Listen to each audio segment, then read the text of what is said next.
మీరు జాబ్ చేస్తున్నారా? మీ సాలరీని డబుల్ చేసుకోవాలని అనుకుంటున్నారా? 2x యువర్ సాలరీ ఆన్లైన్ కోర్సులో జాయిన్ అవ్వండి.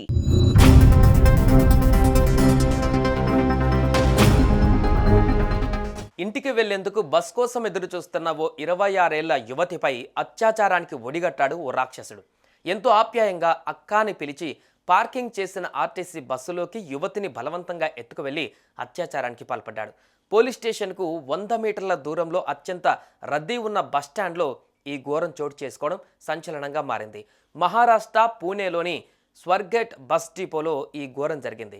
ఆగి ఉన్న శివషాహి బస్సులో యువతిపై అత్యాచారం చేసి అక్కడి నుంచి పరారయ్యి చెరుకు తోటలో నక్కాడు. చెరుకు తోట దట్టంగా ఉండడంతో డ్రోన్స్ని, స్నిపర్ డాగ్స్ని రంగంలోకి దించారు పోలీసులు. ఘటన జరిగిన 75 గంటల్లో పోలీసులు నిందితుడిని పట్టుకున్నారు.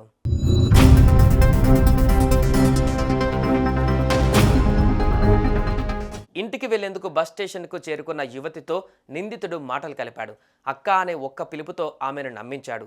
ఆమె ఊరు వెళ్లే బస్సు మరోచోట ఉందని చెప్పి బస్టాండ్లోనే దూరంగా ఎవరూ లేని చోట ఆగి ఉన్న బస్ దగ్గరకు ఆమెను తీసుకువెళ్లాడు.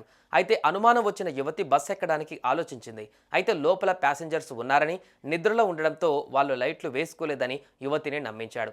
అది నమ్మి యువతి బస్ ఎక్కగానే తలుపులు వేసి అత్యాచారానికి పాల్పడ్డాడు. ఆ తర్వాత అక్కడి నుంచి పారిపోయాడు. సీసీటీవీ ఫుటేజ్ ఆధారంగా నిందితుడు దత్తాత్రేయ రామదాస్గా పోలీసులు గుర్తించారు. అతడిపై అనేక కేసులు ఉన్నాయని, 2019 నుంచి బెయిల్ మీద ఉన్నాడని తెలిపారు. రామదాస్ను పట్టుకునేందుకు 8 ప్రత్యేక బృందాలను ఏర్పాటు చేశారు. మంగళవారం ఉదయం 6 గంటల సమయంలో ఈ ఘటన జరిగింది. 9 గంటలకు ఫిర్యాదు అందింది. ఫిర్యాదు అందిన వెంటనే అరగంటలో నిందితుడిని గుర్తించారు. సీసీటీవీ ఫుటేజ్ ఆధారంగా అతడిని ట్రాక్ చేశారు. ఘటన తర్వాత అతడు బస్సులో వెళ్ళిపోయాడు. అతడు గత 4-5 రోజులుగా ఎలా ప్రవర్తించాడో పోలీసులు వివరించారు. చెడు ఉద్దేశంతోనే బస్టాండ్లకు వెళ్ళేవాడని, ఆ టైంలో చాలా నీట్గా రెడీ అయ్యేవాడని, డీసెంట్గా ఇన్షెట్ చేసుకొని ఎదుటివారిని అట్రాక్ట్ చేసేందుకు ట్రై చేసేవాడని చెప్పారు. నిందితుడు దత్తాత్రేయ రామదాస్ కూరగాయల ట్రక్కులో దాక్కుని పోలీసుల నుంచి తప్పించుకొని స్వస్థలానికి వెళ్లి అక్కడ డ్రెస్, షూ మార్చుకున్నట్లు పోలీసులు చెప్పారు.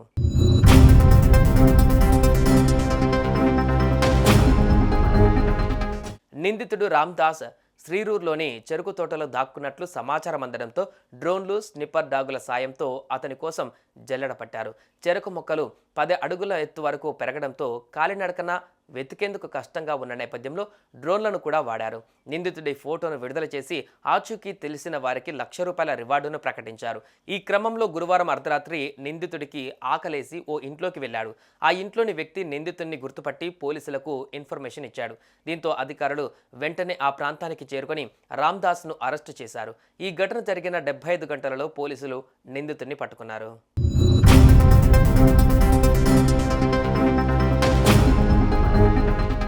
సుమన్ టీవీలో మీ పర్సనల్ అండ్ బిజినెస్ ప్రమోషన్స్ కోసం కింది నెంబర్కి కాంటాక్ట్ చేయండి.